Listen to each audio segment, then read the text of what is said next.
उपस्थित हुए हैं, उनको शुभकामनाएं देने के लिए, उनको आशीर्वाद देने के लिए हमारे बीच में हमारे परम आदरणीय भाई दुला बाबिया जी, उनको इतनी खुशी हुई कि उनके खुशी का ठिकाना नहीं रहा। उन्होंने बच्चे को इतने ध्यानपूर्वक बहुत ही अपने उत्कृष्ट विचारों से प्रेरित करके समझाने का काम किया। बेटा, आप MBA का कोर्स करने जा रहे हैं, बहुत बड़ी बात है।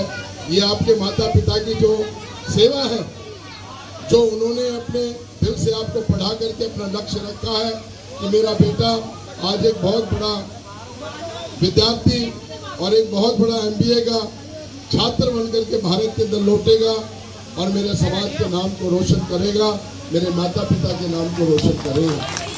तो आज मैं आपके बीच में इस हर्ष बेटे को बहुत ही हर्ष उल्लास के साथ खुशी खुशी शुभकामनाएं बधाई देता हूँ कि भगवान परमपिता परमेश्वर इस बच्चे को वो शक्ति दे, माँ शारदे, माँ सरस्वती इसके हृदय के अंदर कंटेस्ट रहे और जो भी MBA के अंदर ये कोर्स के अंदर प्रथम वर्ष का छात्र वहाँ जाकर के और बड़ी उत्कृष्टता के साथ, ईमानदारी और जिम्मेदारी के साथ अपनी मेहनत और लगनशीलता से अपने इस कोर्स को पूरा करके आएगा। हमें ऐसी आशा है, ऐसी हम परमात्मा से इनके लिए दुआ करते हैं।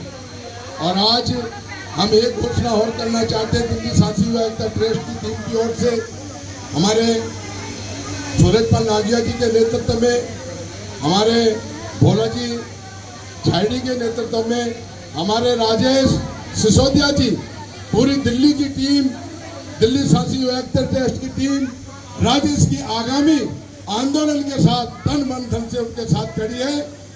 राजेश जी, संघर्ष करो, हम आपके साथ हैं, हम आपके साथ हैं राजेश।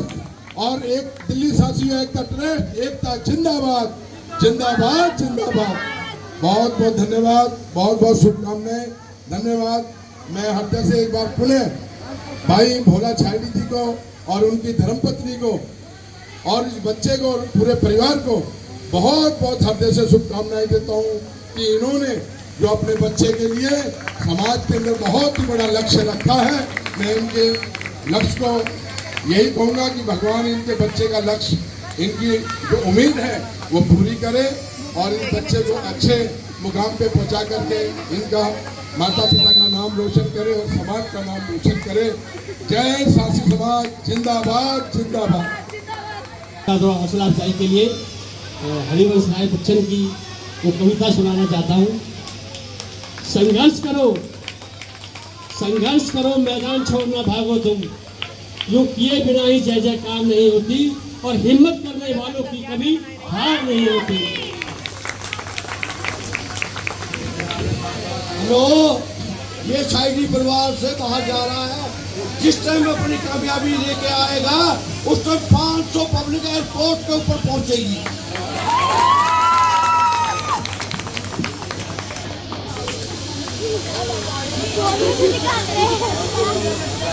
अभी आपके सामने हमारे सरपंच, हमारे मामा जी मंदिर जी ने लगभग सब कुछ तो कह ही दिया है और शायद जो नहीं कहा वो मैं बोल देता हूँ। हमारे बीच में हमारे हमारे सम्मानित साथी, अभी हमने कुछ जो कार्यक्रम करा, लोगों में कॉन्फिडेंस नहीं था कि क्या सेंट्रल मिनिस्टर या सेकंड मोदी हमारे बीच में आ सकता है। हमने देखा कि जो आरक्षण का फायदा है तो ये बच्चा लेगा, अगर डिग्री करके आएगा तो सबसे पहले इसको फायदा मिलने वाला है। वो फायदा क्या होता है, वो अपने सारे भाण बेटी सब कुछ हमको कहना चाहता है। हमारे भाण बेटिया का भी काम 2 नंबर का रहा, मेरे साले का भी रहा, लेकिन उसका एम अपने बच्चे को पढ़ाने का भी रहा। कम अपने शौक पूरे करो, लेकिन बच्चे को पहले प्रायोरिटी दो। और जिस दिन हमारा समाज का आदमी बच्चे को 5 साल के बाद 6 साल के बाद उसे प्यार खत्म करी के हॉस्टल भेजना चालू करता रहा ना, उस दिन थारे घर में अधिकारी होंगे। हमारे बीच में आज मामा जी, मैं बहुत रुका हुआ था, क्योंकि मैंने दिल से मेहनत करी है, मैंने आत्मा से मेहनत करके वहाँ पर इतना बड़ा कार्यक्रम ऑर्गेनाइज किया। मैंने किया, हमने किया, मेरी औकात नहीं है मैं कि मामा मनवीर जी को उठाना है, मामा जी जरा चलो चलना है, चल भाई चल रहा हूँ, जहाँ चल रहा है लेके चलता है। जहाँ जरूरत पड़ी मुझे सूरज पर नागिया जी से कहा कि भाई साहब पैसे खत्म हो रहे हैं, काट ले मेरे पैसे यार, अगले पैसे भी देंगे।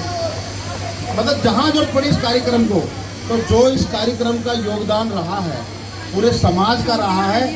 कल तक सासी समाज को पुलिस जानती थी, और जो आज पुलिस को बनाता है आज वो जानता है, वो हमारे लिए बहुत बड़ी बात, वो बड़ी बात है हमारे लिए। इसमें मेरी कोई औकात नहीं कि मैं अकेला कर सकता हूँ। भोले का भी बहुत योगदान है, उस लड़के का भी योगदान है, सभी संगठनों का योगदान है, लेकिन हमें जो हमारी मांग है उस मांग के लिए हमें हमारी औरतें सड़कों पे चाहिए।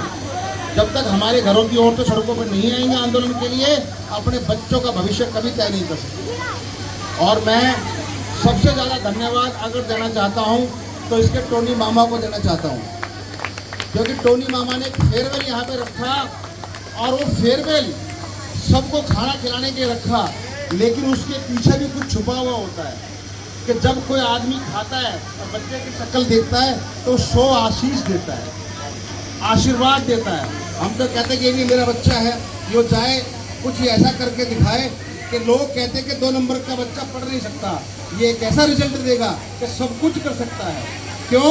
क्योंकि मेरे भाई में जो मेरा भाई कमिश्नर है, मेरी माँ दारू बेचती थी, मेरी माँ दारू बेचती थी और दारू बेच के उसको पढ़ाया और वो कमिश्नर बना। ये भी बहुत कुछ कर सकता है और सभी को ऐसी सोच रखनी चाहिए। बस मैं सभी का फिर से धन्यवाद देता हूँ, फिर छायरी जी का, राजेश जी का और अपने राधेश्याम जी का, और एक जो सबसे बड़ा क्रांतिकारी आदमी है यहाँ पर, संजय राज पोपट, जो हमेशा अपने आप को पीछे रखता है, लेकिन वो सबसे आगे होना चाहिए।